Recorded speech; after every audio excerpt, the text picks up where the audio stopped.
Welcome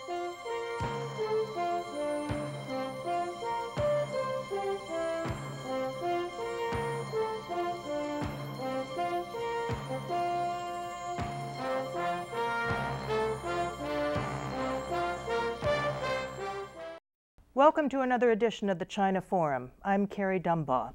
We're in the middle of an extraordinary presidential campaign season in the United States, and we're going to use our time today to talk about the views of the candidates on China and what the challenges are that China poses for a new U.S. administration.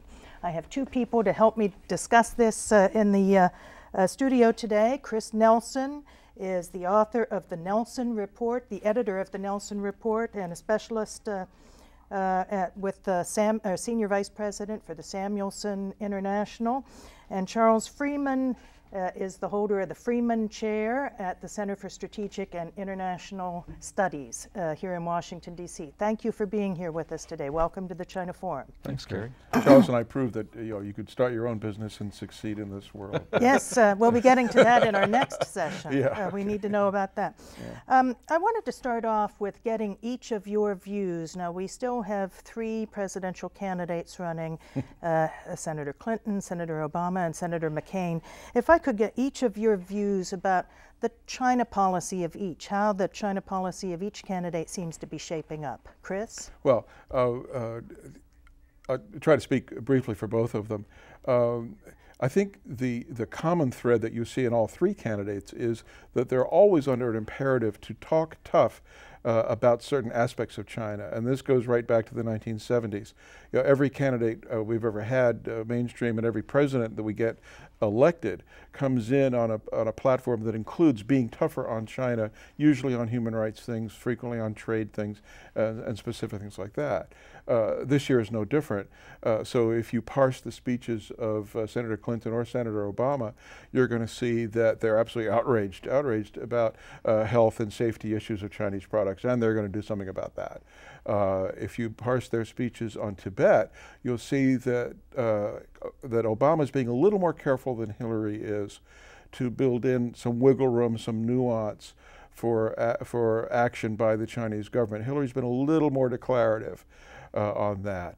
On Taiwan, Obama made a point of congratulating the new Taiwanese president, Ma Ying-jeou, who is the more conservative of the Taiwanese candidates, so the ironies abound there. But generally speaking, both of them have made a point in their speeches and in their positions to be specifically tough on the specific issues of the moment, some of them being traditional ones, human rights, women's rights, things like that. But also to indicate you've got to have solid professional relations with China, you've got to be respectful with China. So on the Olympics, for example, they both sort of cautioned President Bush not to commit irrevocably now to going to the opening ceremony, but they each couched that in terms of if things go as they are going, then he shouldn't. So they're leaving room for an improvement. I think the main difference between them, at least that I mean, I may be wrong, maybe Charles has noticed something else, but I think that Hillary has added Sudan to the list of things that have to show improvement on the Olympic question. I don't think Obama has specified that. No, I think what's different about this campaign from others is that, and why I think generally after every election, last I think 4 or 5 cycles, you've had 1 year after inauguration of the candidates as presidents now having to back away and sort of come back to the center on China policy after saying a lot of negative things about China. What's different about this campaign is that there's been no attempt to come up with some specific moniker to lay on our relationship with China, whether it's strategic competitor, strategic partner, enemy, frenemy. There's none of that. It's really a focus on specific issues. Yeah. But the general principle is engagement, and there's no one that's moving away from that. So even under the most difficult of issues, whether it's Tibet, whether it's Taiwan, there's no one that's saying, well, we've got to fundamentally alter our relationship with China in order to address this. That's right. And is Senator McCain fitting into this? Also, you mentioned Senator Obama and Clinton. There's no question. I think all of the three candidates have start from a position of engagement first, And in fact, I think McCain from the very early part of the campaign quoted Bob Zellick's, that China should be a responsible stakeholder. So there's a lot of continuity even from this administration, what McCain has tried to do. Now, there are some dissenting voices within the McCain camp that may change that after he gets elected, but for the time being, he starts from a very pro-engagement policy. Now, you mentioned a specific name, so I know this is a sensitive subject. Who is advising the candidates at this early stage? And so perhaps we can't mention any specific names, but if you can, feel free to do that. If not, then well, Chris will always name names. I mean, what kind of advice are they getting? If you can't do creative gossip, what's the point? I mean, goodness gracious. Let's start with Obama. The name that's been out there a lot, and Charles and I both know him, he's a very dear friend of both of us, is Ambassador Jeff Bader. Jeff is roughly my age, so older than dirt, but still working. Jeff is a career Foreign Service officer, worked at USTR as I believe he had the job you had a few years before you did. He's worked on the National Security Council, and he's a fervent Obamaite. I don't think Jeff would mind me telling the story. The phone rang a couple of years ago, and it was Obama on the line saying, Ambassador Bader, I hear you do China. Yeah, that's right. Would you like to come to my office and talk to me? And Jeff went over there expecting a whole bunch of people, and it was Obama, Jeff, and two other guys, and they had a back and forth about China that really impressed Jeff with how Obama's mind worked and the kind of questions he was asked. So that's how Jeffrey Bader got, in a sense, recruited by Obama, and he really is his senior advisor on matters China and Asia writ large. So you have people like that really in both campaigns, and we all know to some extent who they are. Some of them pretend that they're not, and if they work at think tanks, it can be a little dicey. But Jeff has been out front, and there are others like that. So well, if he does mind you telling that story, I'm sure you'll be getting a phone call. He doesn't mind telling that story. And that was his point, was the way Obama's mind worked was as impressive to him as anything. And we've all been here a long time, and we've all worked with politicians, and we know how their minds work.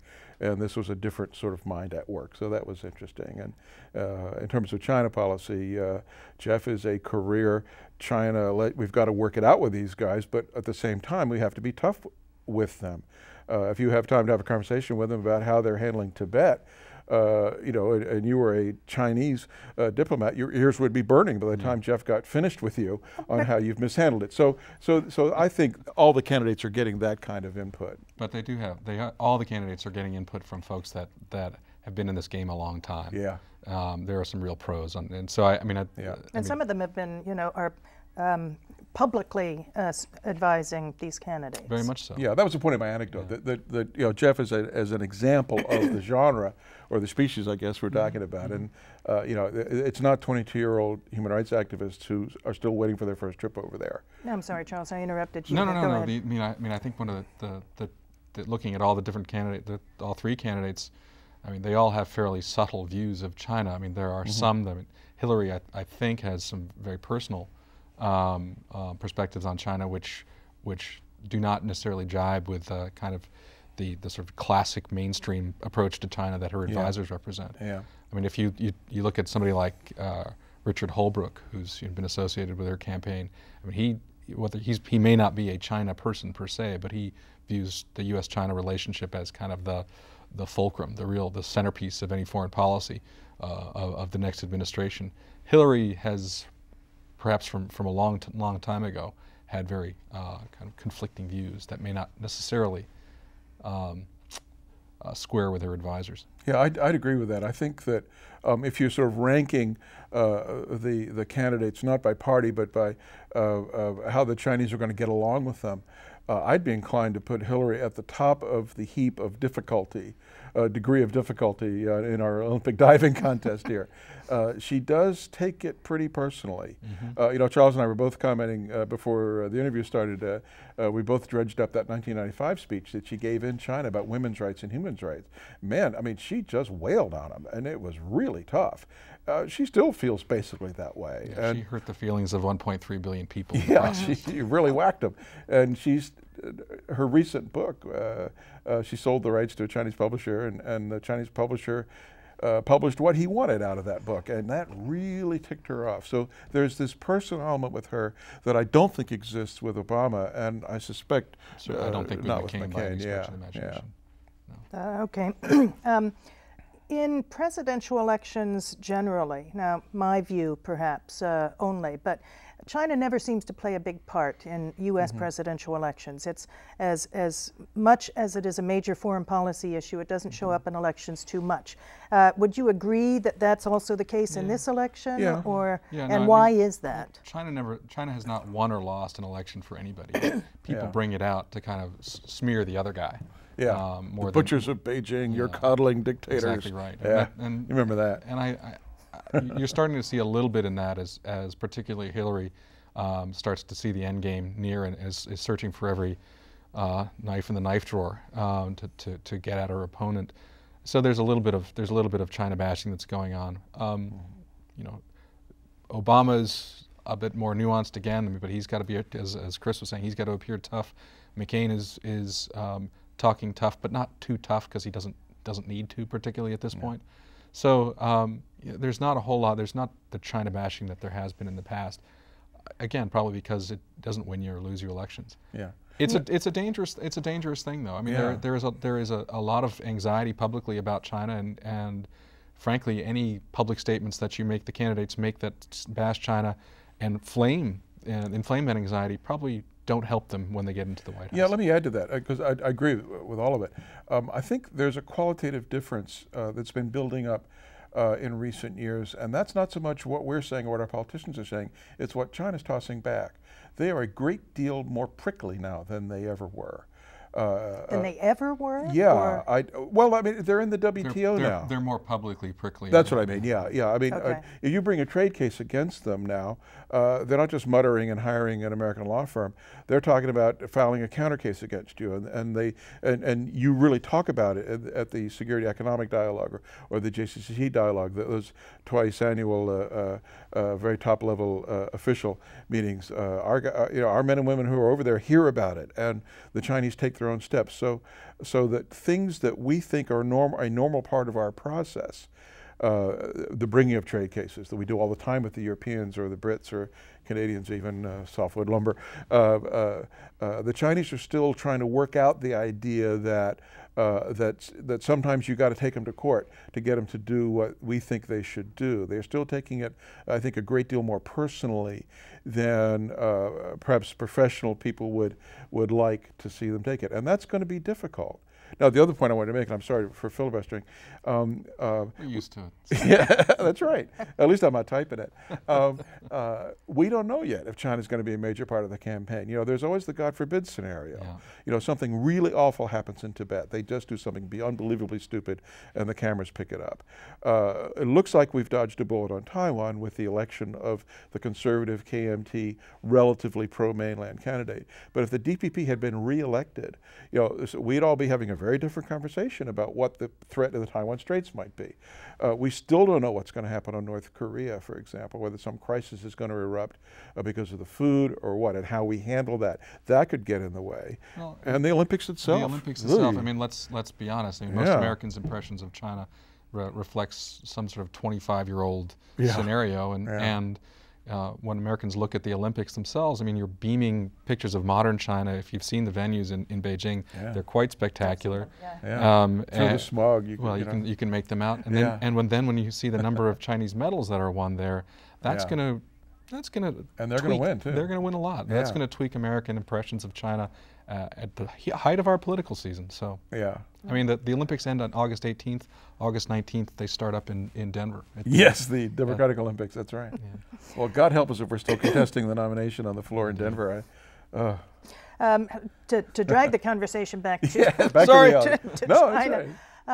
In U.S. presidential elections, we've talked a little bit about this, and you've kind of answered this, but when you talk to officials from the Chinese embassy, officials from Taiwan, they always are concerned about what the potential results will be of the elections and what it means for U.S.-China policy or U.S. policy on Taiwan.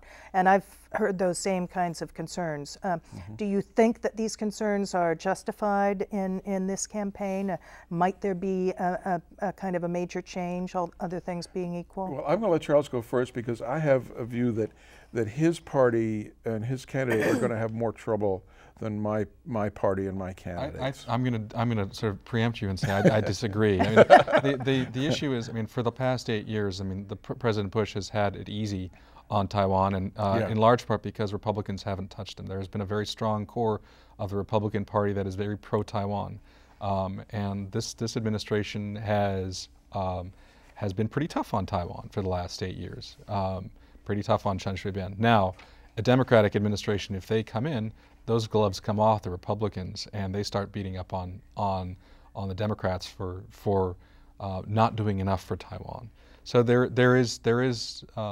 are things that can change, but by and large, I think, anybody who comes in to the White House is going to primarily look for continuity in the relationship. So. That Isn't may that not, the way it's always been, really down through at the end of the years? day, That's it right. always is. I mean, That's right. but you've had kind of this cadre of professionals, professional China watchers or China hands that have guided China policy for the last 30-odd years, or more. Though they eventually have sort of come up through every administration and influenced the direction of policy. They're now right at the table with the candidates during the campaigns, and so that's guiding policy from now. Actually, we agree. The point I was making is that if it's a McCain presidency, within his party, there is a potential schizophrenia. And that is, and it's ironic because the DPP, the Independence Party, is actually emotionally, I think, more congenial to the sort of normal conservative Republican view of Taiwan and what Taiwan's role ought to be out there. The incoming Kuomintang of Ma Ying-jeou, as you know, wants some degree of rapprochement with the mainland, far more than the DPP ever would have had. So while Charles is absolutely right that in a sense the Republicans and the traditional Taiwan lobby have not had much traction under George Bush because they had to support the president, and if it's a Democratic president, then those gloves come off and you're gonna start hearing it. But if it's a McCain presidency, then this real divide between, in a sense, the old Taiwan lobby and the new realities could make it very interesting in Washington, Taipei, and therefore Washington-China relations. So that's really what I was getting at, that the Republicans might end up having a harder time actually managing this new thinking about Taiwan. Well, I think in general, anybody who believes, anybody who is counting on Ma Ying-jeou and China to come together in a real meaningful way very quickly is going to be disappointed. Oh, yeah. Ma Ying-jeou himself has said, by the end of my second term, I'm hoping to get to certain places. But well, isn't the ball really in China's court on that? Yeah. We keep putting it in China's court, and they keep trying to put it back. Yeah, so thank you very much, but it's all the same. I mean, I think in general, people think, well, it's up to China to reach out to Ma Ying-jeou. They're a little conflicted in that. Well, you mean the Chinese, Beijing? What are some of the things that you would advise Beijing to do to reach out? Well, we could say this together in lockstep. Move back a bunch of missiles sooner rather than later.